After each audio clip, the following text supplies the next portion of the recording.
So yeah, what I wanted to talk about based on kind of what's been on my mind recently is actually it was a set of essays that I wrote that are around founders and storytelling. A few of these have been a little controversial. Other ones are kind of really aligned with, I think, how, I mean, all of them are aligned with how marketers think. I think there's a lot of folks that are either not practicing marketers that really don't really understand what it takes these days to cut through the noise. It's their story. They don't necessarily need to come up with it, but they need to be the ones who can speak to it if it's their story versus delegating the entire process to somebody else and then it becomes a made up story. So would love to hear your thoughts about it and kind of dig into it. Yeah, I mean, let's talk about the examples that you gave, right? Marc Benioff, Brian Chesky, and Jeff Bezos all have done that in one way or another. So yeah, just why are those the examples you chose? What do you think that they did well? What are they missing now that say, Jeff Bezos isn't really involved in Amazon anymore? And we just saw, Brian Chesky on TVPN this week, talking about, the story and like where they are with like AI. And then, Mark Benioff is kind of in and out as it pleases him. But yeah, would love to hear more about why those are your prime examples of what you see working. Yeah, what works is when you can cut through the noise and talk about things in such a way where they become memorable to people, and that's usually everyone's got something interesting. They might just not know what that is. So there's so many stories about Amazon because that's probably the hardest one to explain today. Hmm. But like I remember the stories because I grew up in a time when those stories were like lore, right? Like Hmm. two pizza teams was from Amazon.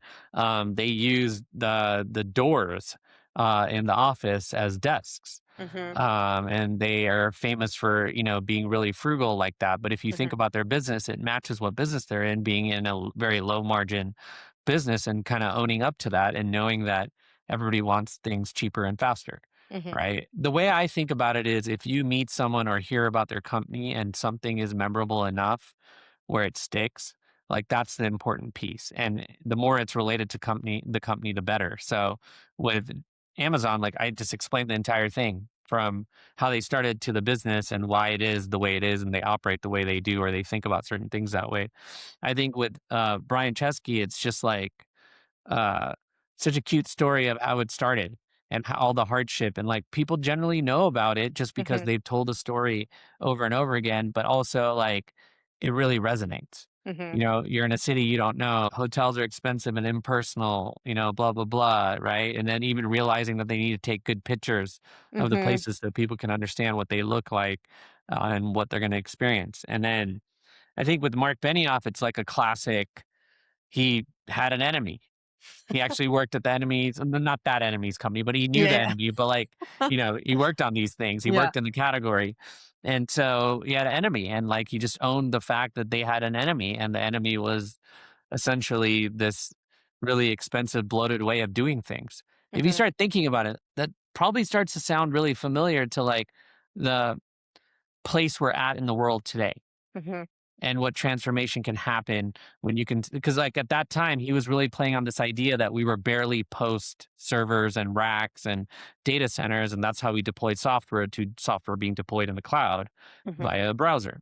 So I think that was like with AI we're in a similar place where that transition's happening and there's so many relevant stories you can tell just based on that transition happening. So I think this is the bigger point that I would make, which is like you're trying to take if you're a marketer or you're someone who's like playing around with this, like so to speak, we all play around with it because Hmm. we play around with words if we're in this function or think about this stuff a lot or execute on it. Like you're really trying to figure out how does the narrative fit in the world. And yes, there's people that are not founders that can help founders do that, but ultimately, it's the founder's story you're using.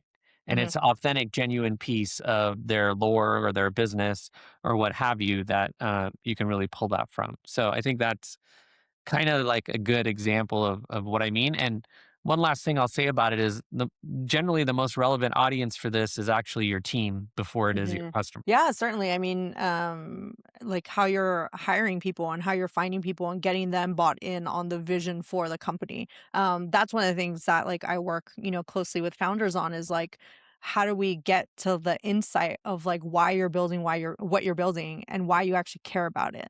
I feel like oftentimes the founders just kind of like, let's talk about the product, let's talk about the features, and get lost in those details and not realize that like what's more enticing and more like what helps the narrative and your positioning and all that is figuring out why you care, and then why your team is the team to build this thing. And I feel like most founders, have that, right? Where it's like if you think about why you actually care about what you're building, and then the insight that you saw for the problem that you saw and the solution that you found, that is like the story that gets people bought in. Because then you can go and like talk about that to your users, right? Like with Brian Chesky, right? Is they were the ones that rented out their a bed in their apartment, and then they realized, well, we can do this across other major cities.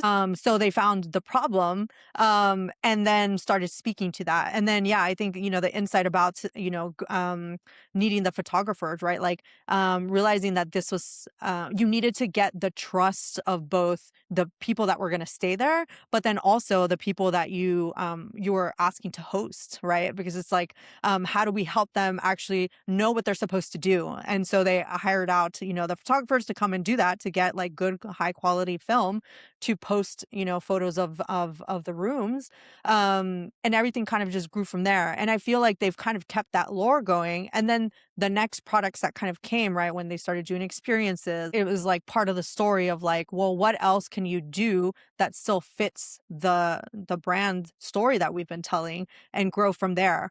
And I think for like Amazon, the ones that stick out were like how customer focused they were.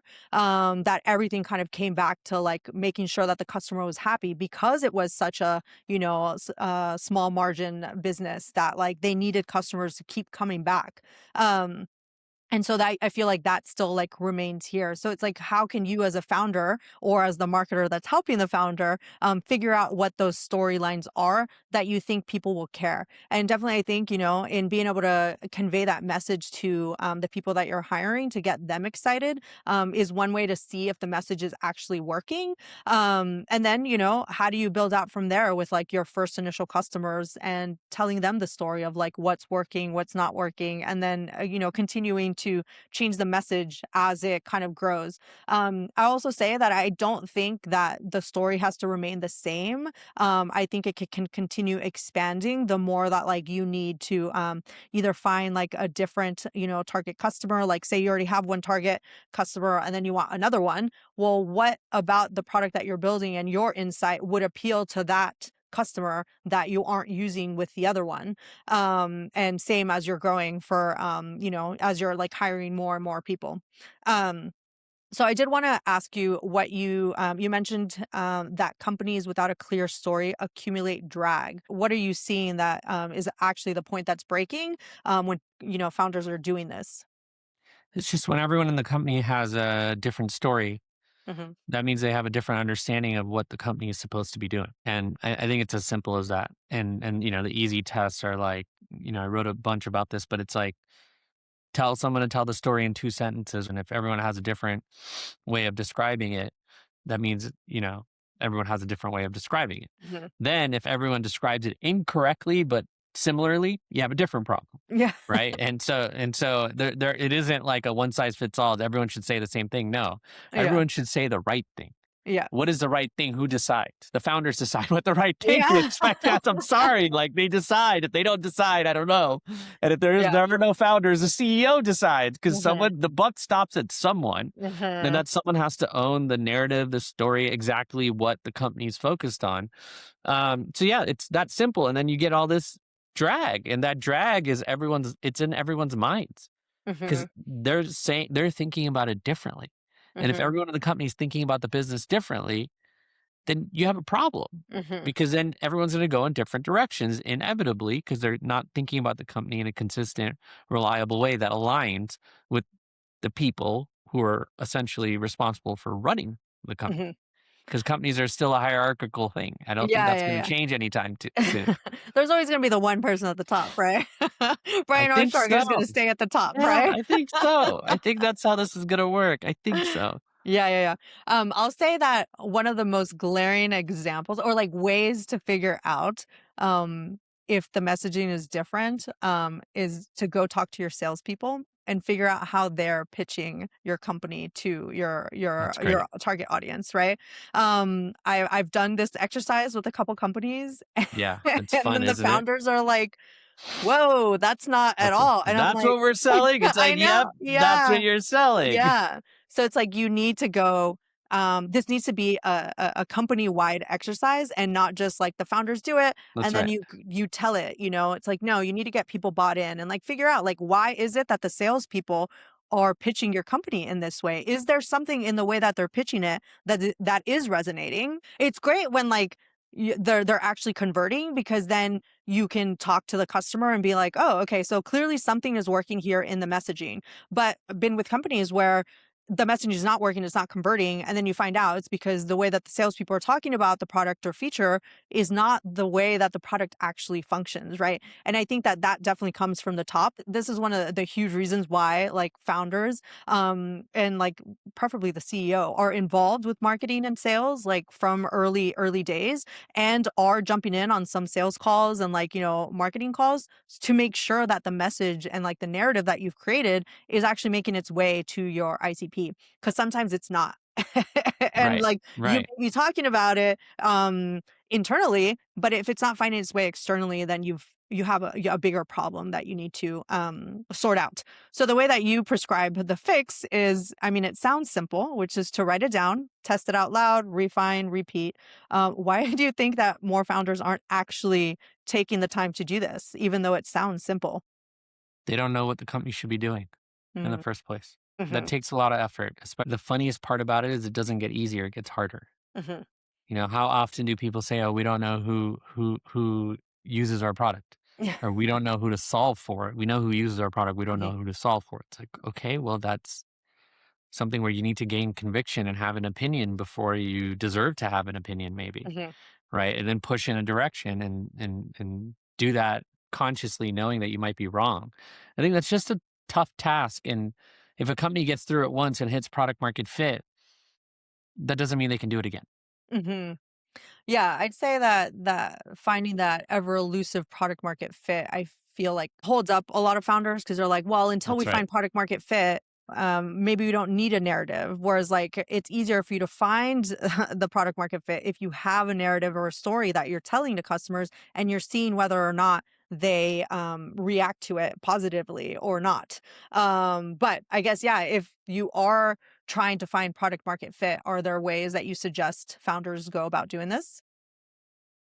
Yeah, I mean, if you're pre-product market fit, you could say whatever and do whatever, and it kind of doesn't matter because like you don't even have a thing yet, but you still need a cohesive idea of the experiment and how you're running it. Now, if you're post-product market fit, you have users.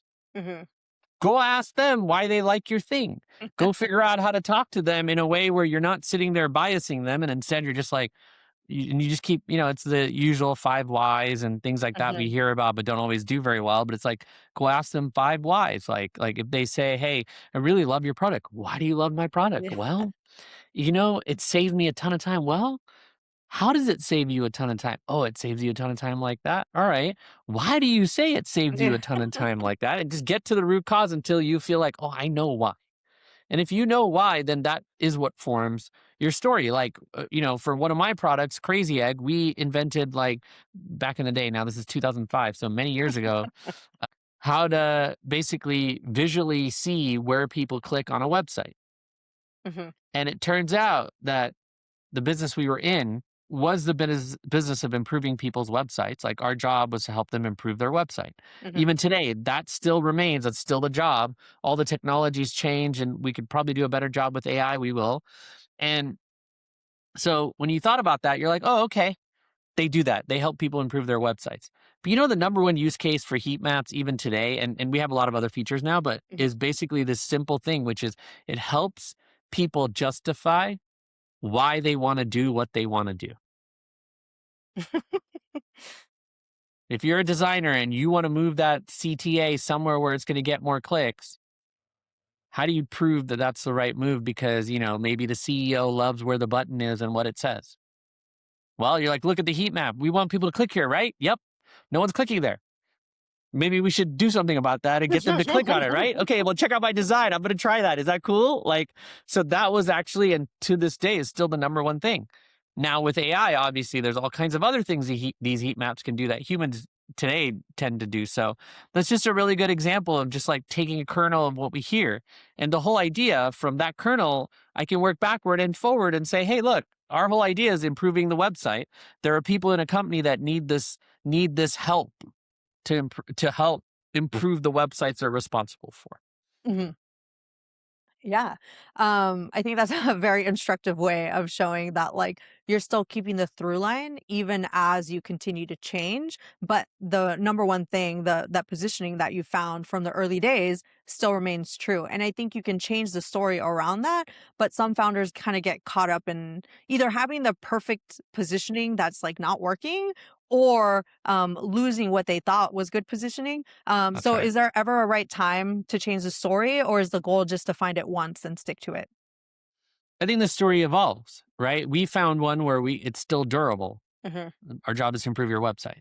Okay, over time we added A/B testing and recordings and all these other ways that help you improve your website. Now we're still going to help you improve your website, but I hear like you can make websites with a prompt, right? mhm. Vibe So coding. okay, great. So we're going to help you make websites with a prompt. Yeah, probably, because Uh-huh, that's where the world's going, and we should help do that in the right way. But really, it's going to be help improve your website with a prompt, mhm, right? Like something like that. That's not the line, but that's like where the world is today. But that's just a tool. The job is still the same. Is I want to get more from my website. People are coming to my website. I want more of them to do the things that they came there to do, plus the things I want them to do. That hasn't changed. So yeah, I think when you find something durable, it's like that. But you should always evolve the story. I mean, ideally, it's something you find early on that's durable because then that helps shape what your identity is going forward. I think that's the advantage of that. The big lessons there are just thinking about how to test whether your company is telling a consistent story or not. And that's really simple.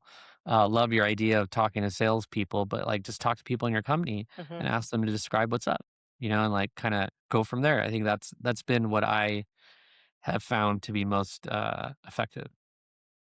Yeah, definitely. I think sometimes founders shy away from talking to customers after a little bit. They just assume that it'll make its way up.